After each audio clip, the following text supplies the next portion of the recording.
மூன்றாம் உலகப் போர் தொடங்கிவிடுமா? உலகமே அச்சத்தோடு உற்று நோக்கும் ஒரே கேள்வி இதுதான். ஒருவேளை அமெரிக்கா தனது பிரம்மாண்டமான தரைப்படையை ஈரானுக்குள் இறக்கினால் என்ன நடக்கும்? அது ஈரானின் முடிவா அல்லது அமெரிக்காவின் மிகப்பெரிய தோல்வியா? வல்லரசு நாடுகளின் இந்த மோதல் உங்கள் பாக்கெட்டில் இருக்கும் பணத்தை எப்படி பாதிக்கும்? வாருங்கள், ஆழமாக அலசுவோம். வணக்கம், நான் உங்கள் AK.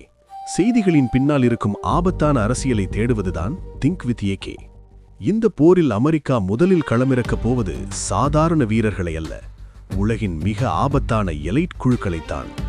US Marines first to fight என்று அழைக்கப்படும் இவர்கள் ஈரானின் 2000 கிலோமீட்டர் கடற்கரை வழியாக மின்னல் வேகத்தில் ஊடுருவுவார்கள்.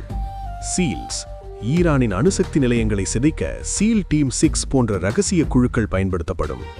82 ஏர்பான், பாராஷூட் மூலம் ஈரானின் மலைப்பகுதிகளில் குதித்து முக்கிய நகரங்களை 72 மணி நேரத்திற்குள் தங்கள் கட்டுப்பாட்டிற்குள் கொண்டுவர இவர்கள் தயார் நிலையில் உள்ளனர். ஆனால் ஈரான் என்பது ஈராக் கிடையாது. ஈரானை சுற்றியுள்ள சக்ரோஸ் மலைத்தொடர்கள் ஒரு இயற்கை அரண்.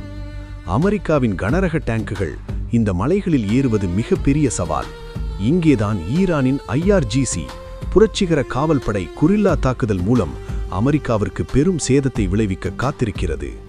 போர் தொடங்கினால் ஈரான் செய்யும் முதல் வேலை ஹார்முஸ் நீரிணையை மூடுவதுதான். உலக கச்சா எண்ணெயில் 20% இந்த வழியாகத்தான் செல்கிறது. இது நடந்தால் பெட்ரோல் விலை கற்பனை செய்ய முடியாத அளவிற்கு உயரும். இது வெறும் போர் அல்ல, உலக பொருளாதாரத்தின் மீதான ஒரு தாக்குதல். ஈரான் மீதான ஒரு தரைவழி தாக்குதல் என்பது அமெரிக்காவிற்கு ஒரு சதுப்பு நிலம் போன்றது. உள்ளே செல்வது எளிது, ஆனால் வெளியே வருவது மிக கடினம். இது ஒட்டுமொத்த மத்திய கிழக்கு நாடுகளையும் ஒரு தீப்பொறியாக மாற்றக்கூடும். முக்கியமான சர்வதேச செய்திகள் மற்றும் உடனுக்குடன் நேரடி தகவல்களை தெரிந்து கொள்ள நமது வாட்ஸ்அப் சேனலில் இணைந்து கொள்ளுங்கள். அதற்கான லிங்க் கீழே உள்ள டிஸ்கிரிப்ஷனில் கொடுக்கப்பட்டுள்ளது. சிந்திப்போம், செயல்படுவோம். உங்கள் ஏகே.